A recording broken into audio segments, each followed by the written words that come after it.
Muy buenas noches, bienvenidos a Odisea. Hoy hubo un fallo importante en una Argentina cuya política desde hace ya mucho tiempo se ha judicializado, y es el fallo de la Cámara de Casación. La Cámara de Casación Penal es el máximo tribunal penal del país.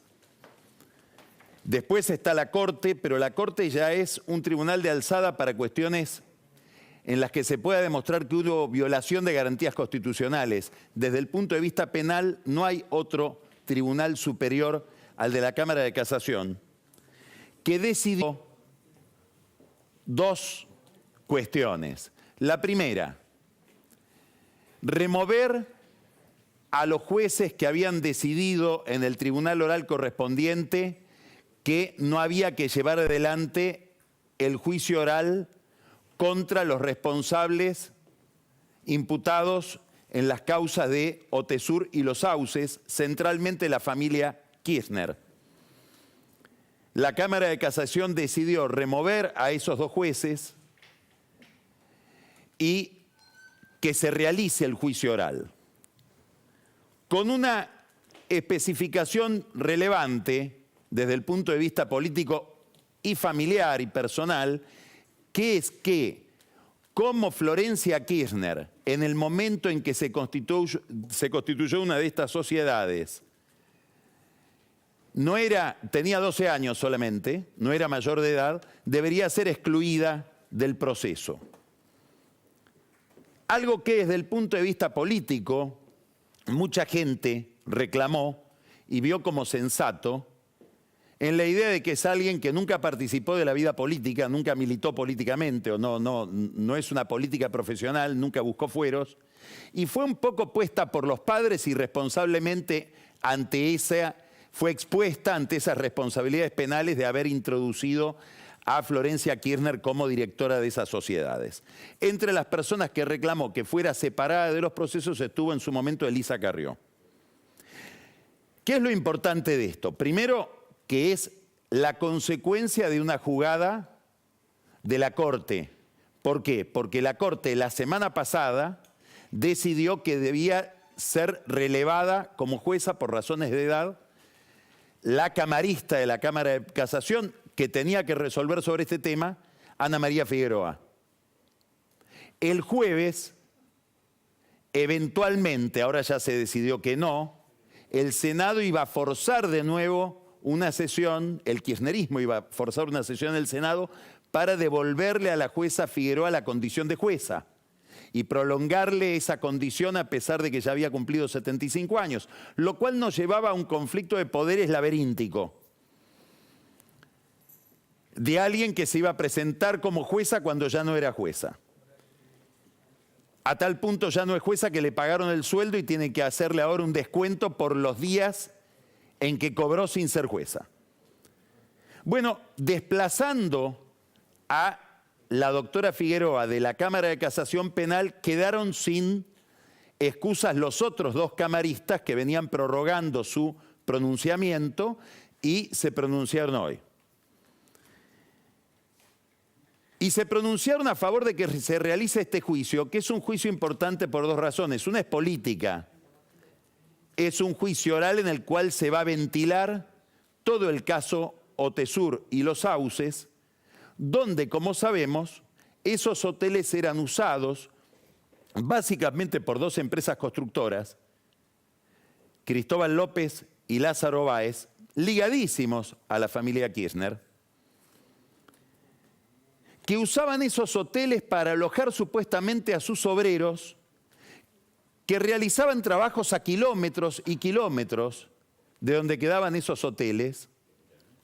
Por otra parte, alojaban a los obreros de la construcción en hoteles carísimos, hoteles boutique, aun cuando, por razones meteorológicas, inclusive del impacto que tuvo o que tuvieron las cenizas de un volcán chileno sobre Calafate, esos hoteles estaban cerrados. Y aún así figura que estos empleados de Cristóbal López y Lázaro Báez seguían usando los hoteles para simular ingresos que recibían esas sociedades. Y acá viene la segunda cuestión importante. si en la investigación, en la exposición de toda esta cuestión, se cierra un círculo que es el de la obra pública de Santa Cruz, donde, según demostró la justicia, en un tribunal oral, se pagaban coimas que supuestamente se blanqueaban después o se lavaban en la tarea de los hoteles. Siempre la actividad hotelera estuvo sospechada en general de ser una actividad en la que es muy fácil lavar dinero. Todo esto fue una construcción societaria de Néstor Kirchner, que ahora enfrenta las consecuencias de su familia. En alguna medida también por eso se la separa a Florencia Kirchner del caso. También se revocó, también estos camaristas revocaron, el sobreseimiento para quienes intervinieron en el memorándum de entendimiento con Irán. Memorándum de entendimiento que para muchísima gente no es judiciable porque es una cuestión política, pero que tiene un costado muy discutible desde el punto de vista judicial, que es que sometía a una negociación política con Irán algo que la justicia argentina ya había acreditado, que era la participación de funcionarios iraníes como cobertura de Hezbollah para el atentado contra la AMIA. Quiere decir que quedan abiertas dos cuestiones importantes para el kirchnerismo en plena campaña electoral, y esto significa, por supuesto, un golpe para el candidato electoral, para el candidato presidencial de esta fuerza política, para Sergio Massa, que paradójicamente recibe ahora el impacto de algo que, si bien no colaboró en iniciar, se inició en un momento en que él estaba enfrentado al kirchnerismo, asociado a Margarita Stolbizer, que es la que denunció por primera vez la causa Otesur. Massa zigzagueó desde ese momento muchas veces políticamente, y ahora aquello que se inició en alguna medida con su consentimiento político y probablemente que él celebraría, ahora lo encuentra perjudicado por esta causa, que lleva al centro de la campaña el problema de la corrupción durante la era Kirchner. No es el único tema judicial que afecta a Massa, hay otro que lo afecta más directamente, no tiene que ver con Cristina Kirchner, con la familia Kirchner, sino que tiene que ver con su propia familia, y es que llegó al juzgado de Ariel Lijo una denuncia penal formulada por Ricardo López Murphy y Marcela Campagnoli, diputados, por un tema que nosotros desarrollamos extensamente aquí en Odisea, que es la compra de 600 autos por 9.000 millones de pesos en AISA a un precio superior al de mercado.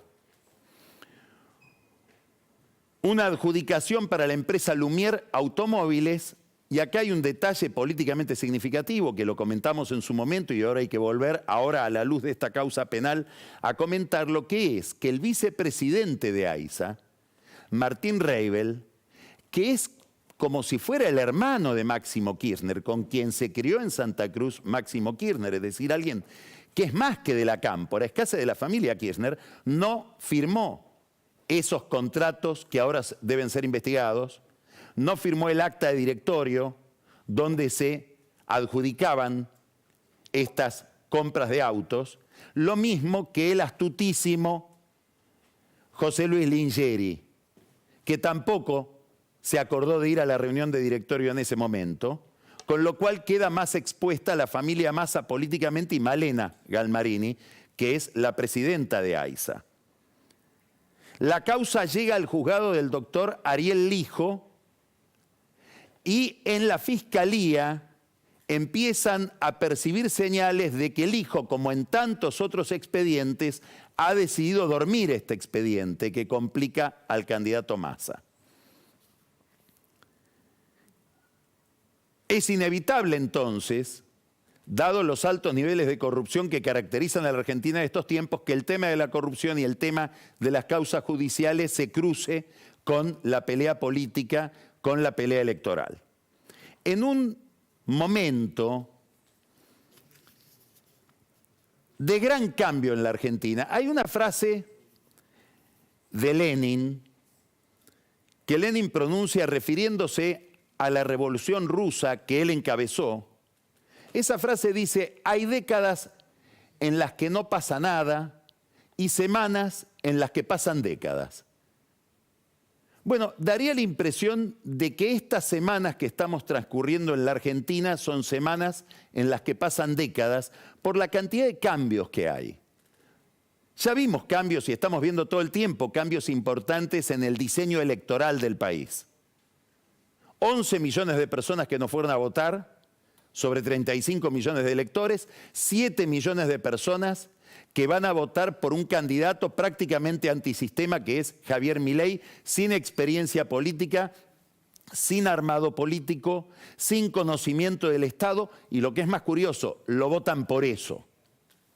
Hoy tenemos a un invitado que mira a la Argentina desde una plataforma muy interesante porque la mira desde Italia, es un gran conocedor de la Argentina y de su historia, que es Loris Sanata, a quien le vamos a preguntar cómo está viendo él este fenómeno, en cuyo centro está Javier Milei, pero que excede a Javier Milei, que es el comportamiento de una sociedad que al parecer decide caminar hacia lo desconocido. Bueno, en este contexto se producen elecciones también muy raras en las provincias. El PJ ya perdió 6 provincias, en lugares donde aparentemente era invencible. San Juan y San Luis, 2 que me vienen a la cabeza. Le quedan 10 provincias de las que tenía y Juntos por el Cambio, que es una alianza que comenzó siendo muy urbana, muy metropolitana, ya tiene 8 provincias, de las cuales la mayoría son radicales. En Santa Fe, todos sabemos, hubo una derrota colosal del peronismo. Santa Fe es una provincia que el peronismo prácticamente ha tenido escriturada. Es la única provincia que el peronismo ganó en el derrumbe de 1983. Bueno, ganó ahí Maximiliano Puyaro, un candidato que hizo una elección como ningún candidato hizo desde 1983 a la gobernación de Santa Fe. Y ahora se suma Leandro Esdero, otro hombre del radicalismo que acaba de derrotar por muchos puntos, por más de 6 puntos, nada menos que a Jorge Capitanich. ¿Por qué digo nada menos que a Jorge Capitanich? Porque Capitanich es un personaje especial.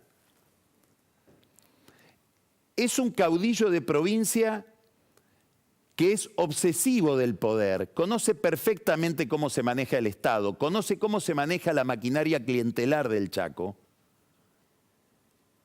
Tiene una tecnología en su cabeza moderna para manejar toda esa maquinaria. Fue senador, fue varias veces gobernador, fue 2 veces jefe de gabinete, fue jefe de gabinete de Eduardo Duhalde en lo peor de la crisis en el año 2002 y fue jefe de gabinete de Cristina Kirchner. Es decir, cae derrotado una figura muy importante del peronismo, cae derrotado un eventual candidato presidencial en el futuro del peronismo.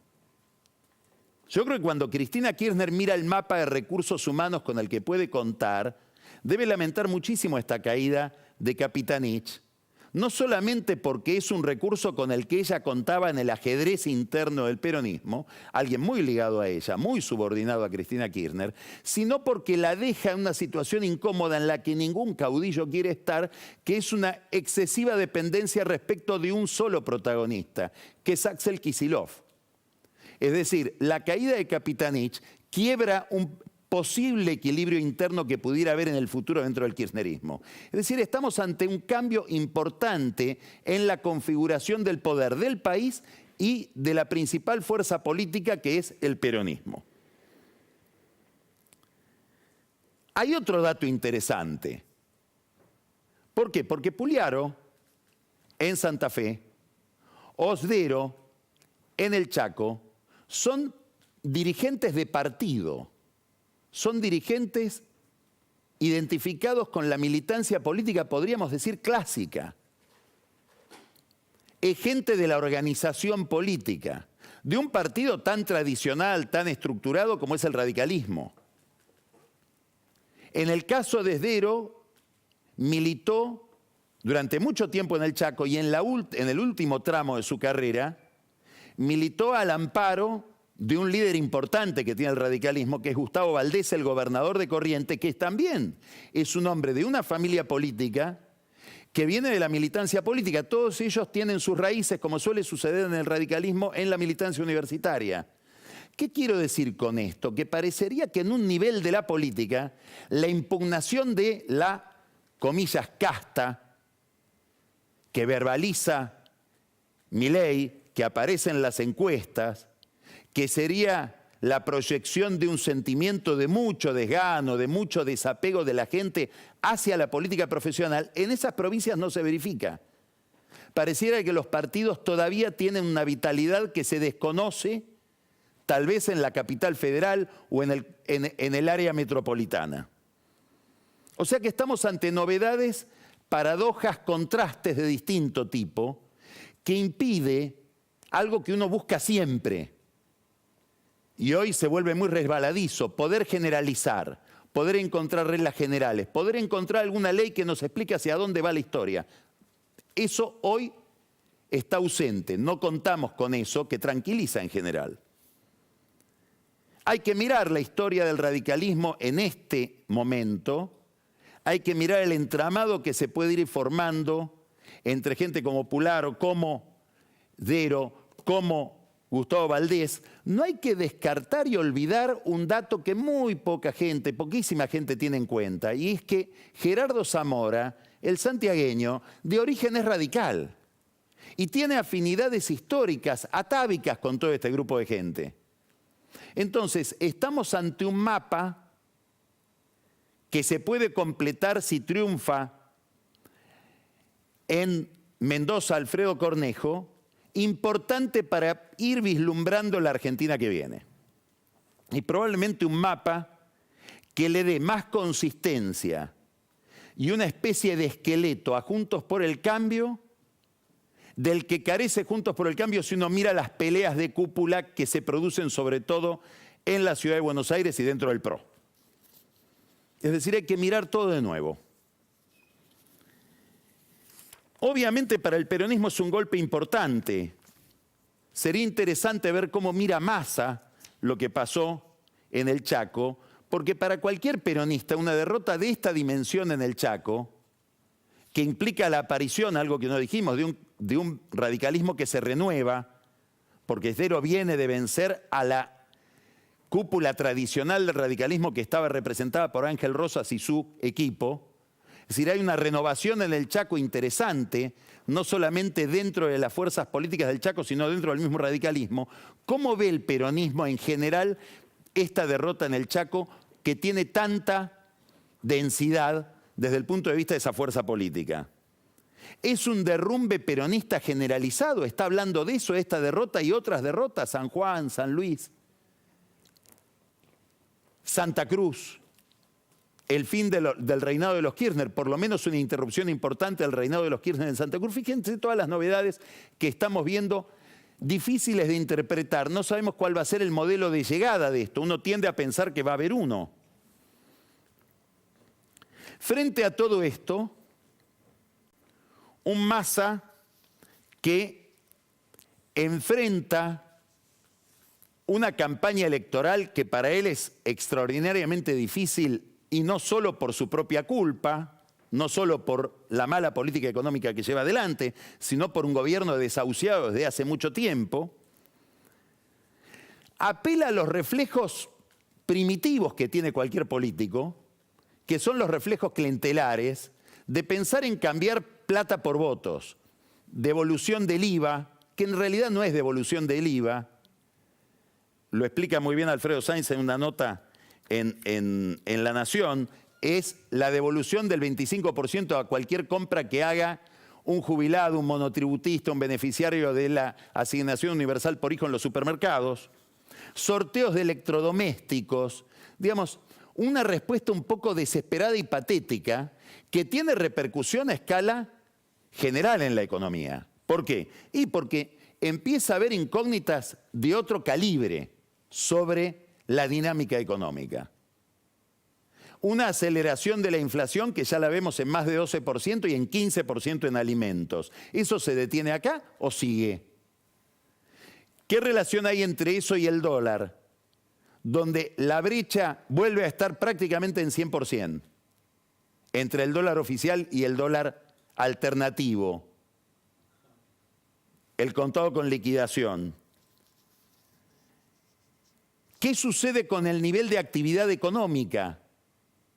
10.000 millones de dólares negativos del Banco Central que impiden solventar las importaciones sin las cuales es imposible producir. Entonces empieza a ver la caída del nivel de actividad, más otro drama económico del que se habla muy poco, y es la deuda que tiene el Banco Central con las empresas que fueron financiadas por sus casas matrices o por sus proveedores, 40.000 millones de dólares, que ahora se duda de que los vayan a recibir. Ese es otro gran problema que va a heredar el gobierno que venga. Aún el gobierno de Massa, si hipotéticamente llegara a ganar Massa.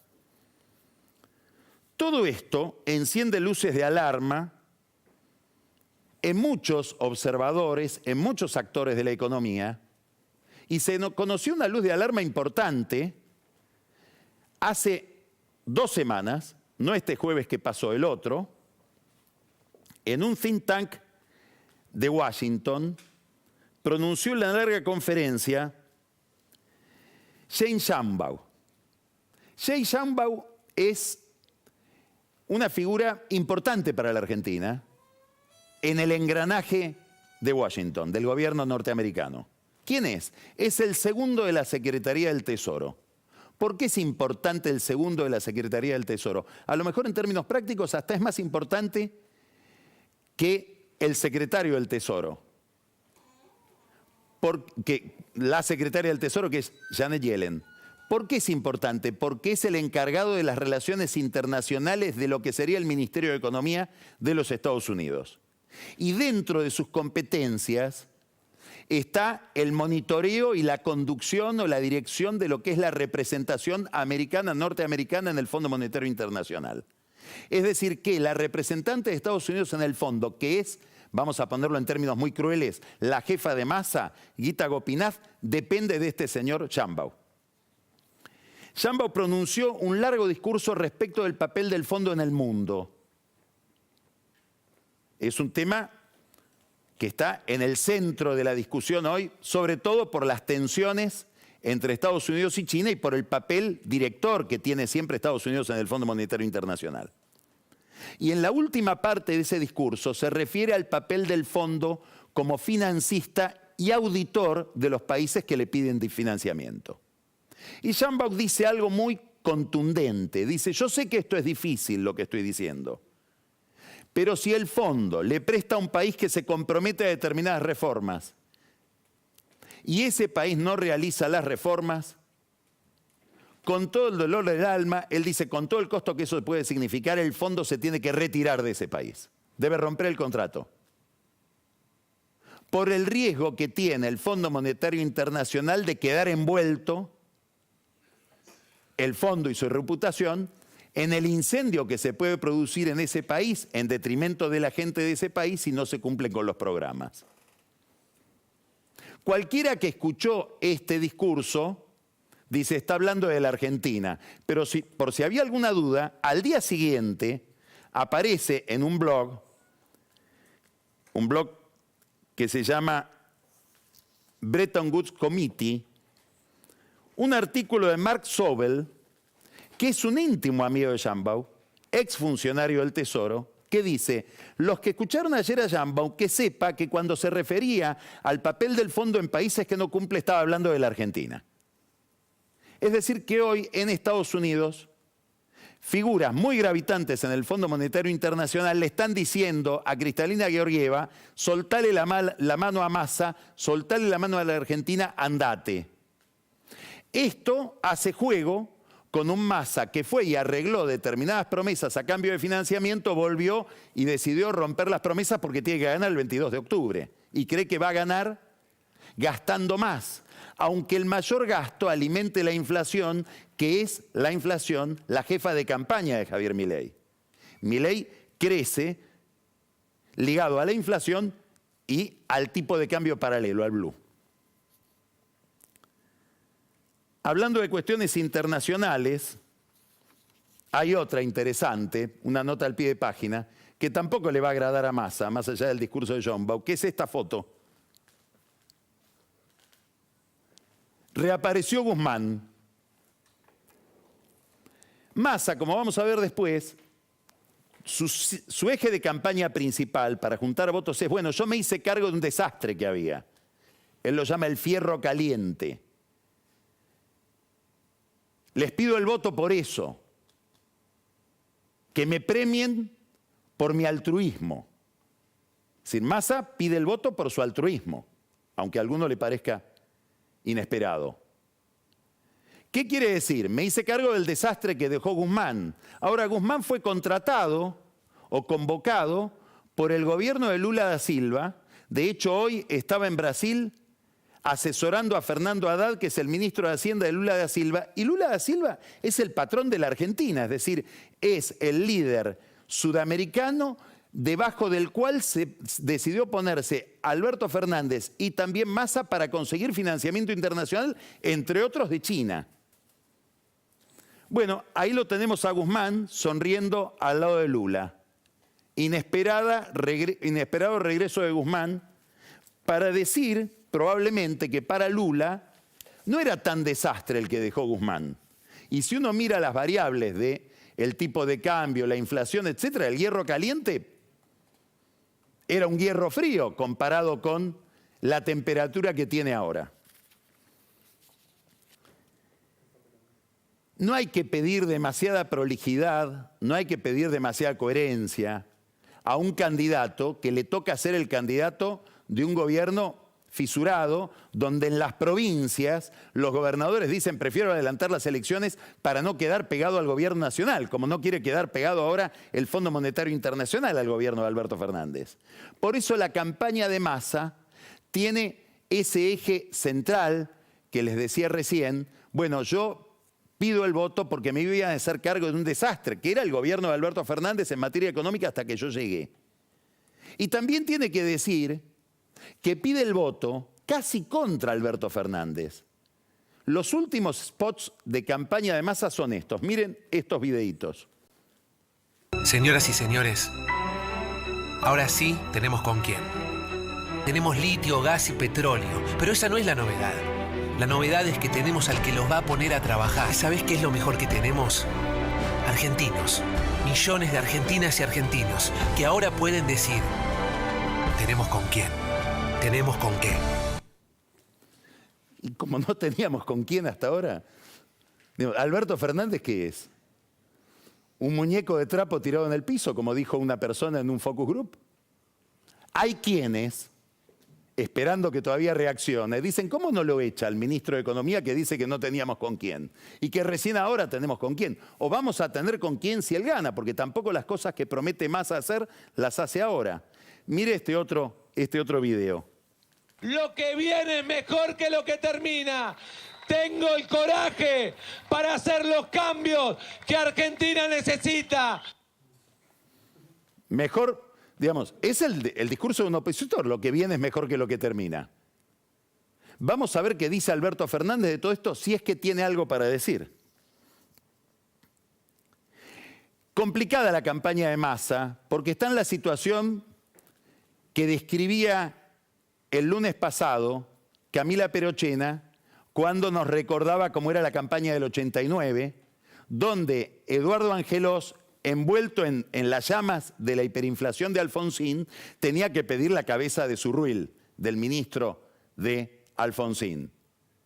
Encontraba que esa era la única salida para decirle al público, yo no tengo nada que ver con este desastre. Ahora estamos en una situación todavía más rara, que es prácticamente Massa que tiene que pedir la cabeza de Alberto Fernández. Está a punto de pedirla, cuando dice ahora tenemos con quién. Recordemos que es un presidente al que le renunciaron los ministros, después retiraron sus renuncias, como el ministro del Interior, quien sigue siendo ministro del Interior hasta hoy, Guado de Pedro.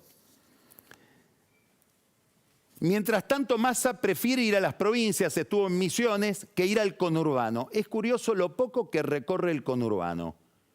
Hizo un solo descenso al conurbano, tuvo que suspender en su momento, recuerden, una campaña por La Matanza, y ahora estuvo en Harlingen, que es una zona liberada de cualquier tipo de inconveniente porque es la zona que controla la Cámpora.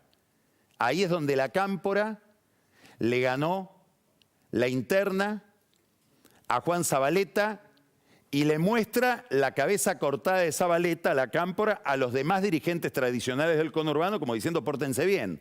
Bueno, a ese lugar fue Massa. Muchas cosas para decir del conurbano, curiosidades del conurbano, que podríamos hablar largamente con Daniel Vilota después. Pero, por ejemplo, hubo un divorcio matrimonial que generó algún ruido en las redes sociales. Se liquidó ese divorcio, es un divorcio que protagoniza un exintendente del conurbano bonaerense, alto funcionario de Kicillof, pagó $20 millones aparentemente, toda plata negra, con lo cual es muy difícil de demostrar. Se habría abierto para esos $20 millones una cuenta en Uruguay. La mujer le reclamaba 50, se llevó 20, hizo buen negocio el marido. Lo cierto es que estamos hablando de cifras siderales. Es decir, de una clase política de zonas las más pobres y complicadas del país, constituidas por multimillonarios que viven de la política desde hace 30, 40 años. ¿De qué negocio se puede obtener un patrimonio donde la mujer le reclama al marido $50 millones? ¿Cuál será el negocio? Es una pregunta bastante fácil de resolver. Bueno, más allá de este episodio, de esta anécdota, después se asombran de que Milei hable de la casta y consiga votos denunciando a la casta.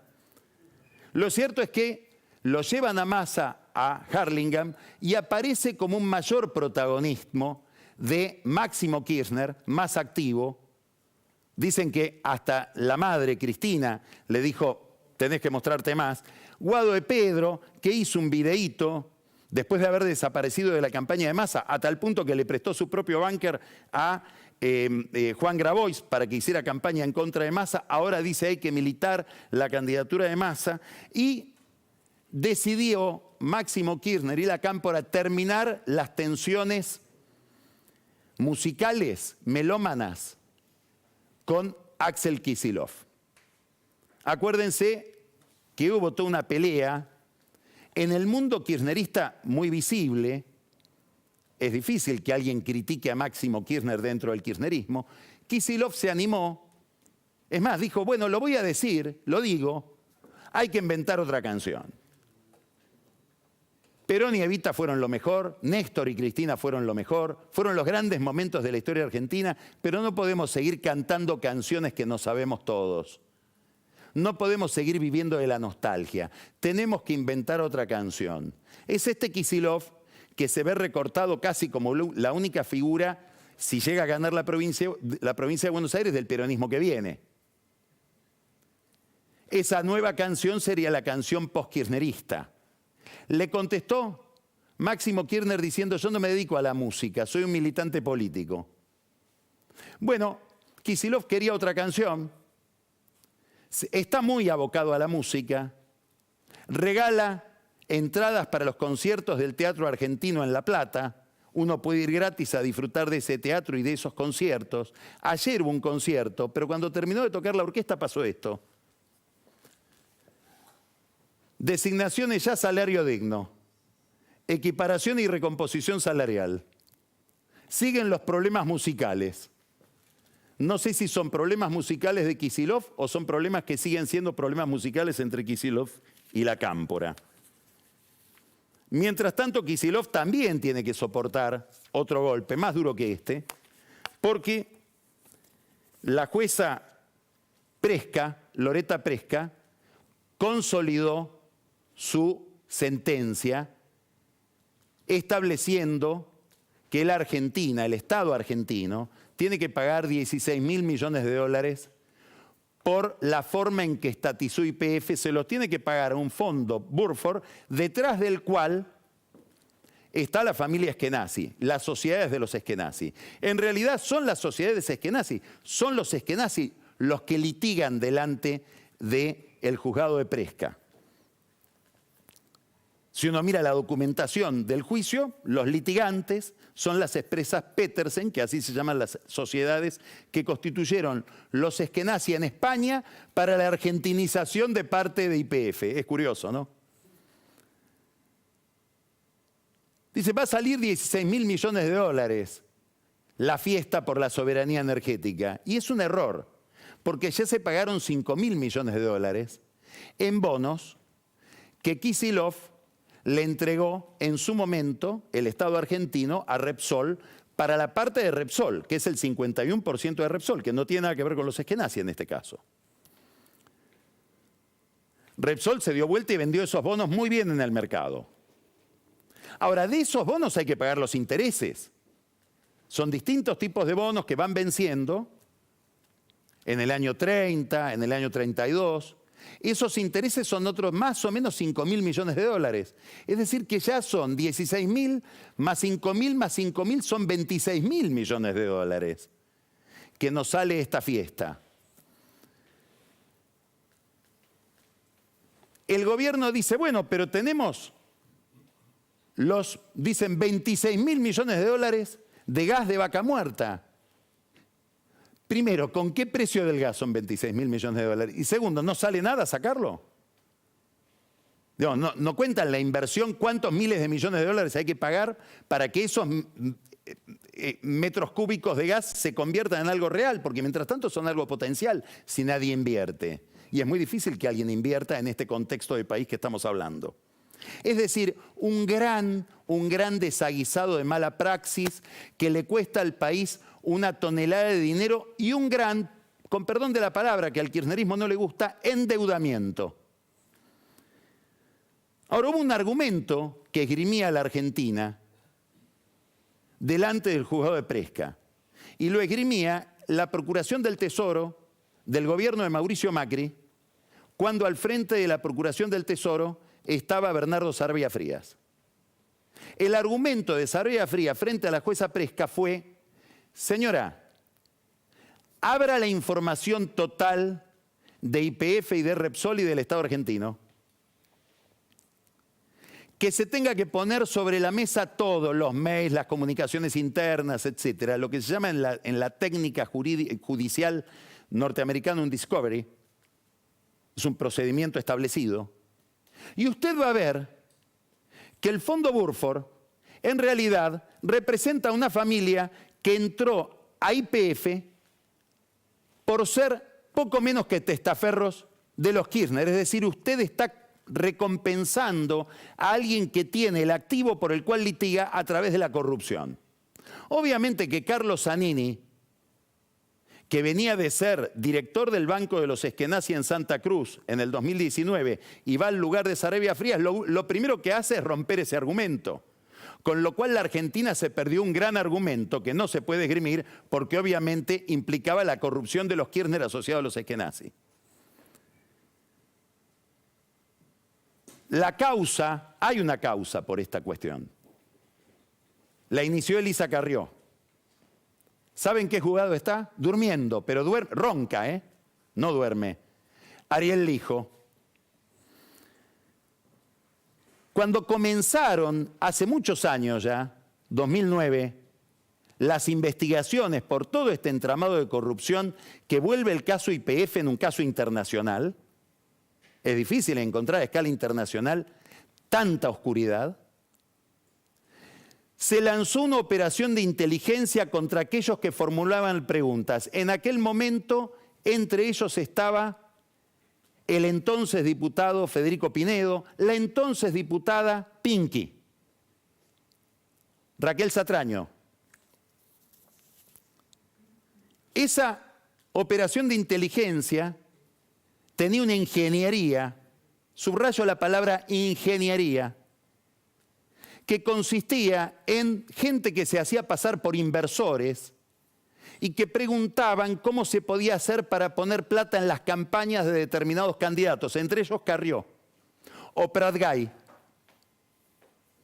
Todo eso salió muy mal porque lo hicieron, como suele pasar con la inteligencia en la Argentina, toda una chapucería, una falta de profesionalismo extraordinario, se cayó a pedazos. El sábado y hoy, Hugo Alconada publicó, esta es la nota del sábado, la extraña operación política internacional que buscó ensuciar la campaña electoral. Y describen 2 largas notas, otra va a salir mañana, tengo entendido, intentos de involucrar a políticos con sobornos, inversiones falsas y hasta pedidos insólitos para bajar candidaturas. El blanco de esta operación tan parecida a aquella, el mismo formato, la misma lógica, la misma chapucería, usan a una persona que se hace pasar por inversora con 2 nombres distintos, pero como tiene una sola es la misma persona que además es cordobesa y se le descubre el cantito. Esta operación tenía básicamente 2 blancos, 2 candidatos que había que bajar armándoles camas para después armar el escándalo de corrupción que los iba a desmoralizar, a sacar del juego moralmente para que no sean candidatos. Uno, Axel Kicillof.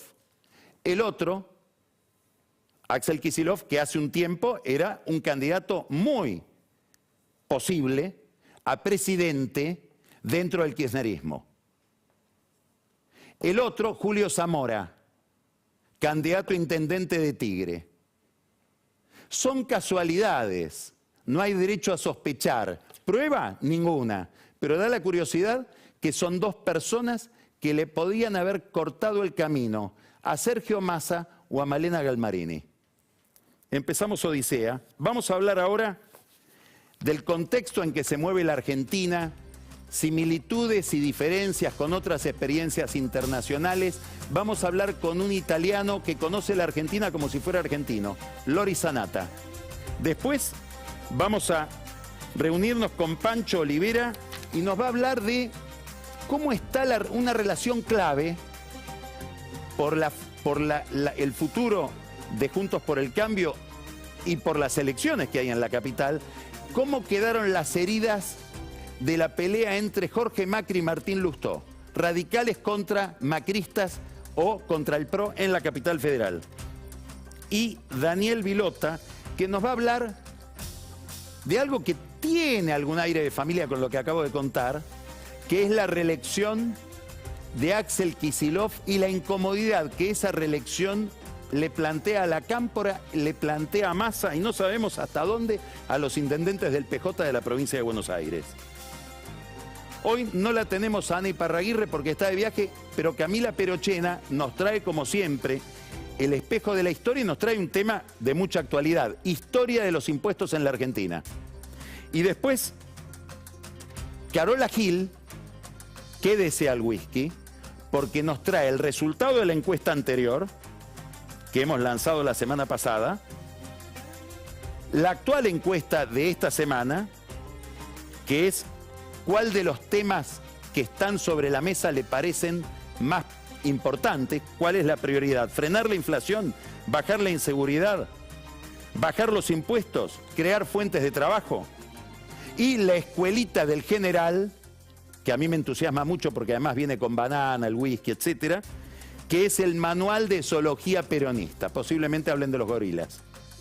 Quédese después de Odisea porque Luis Novarecio, en Más Entrevistas, entrevista a uno de los empresarios de más bajo perfil y probablemente más exitosos de la Argentina, Eduardo Constantini. Empezamos Odisea.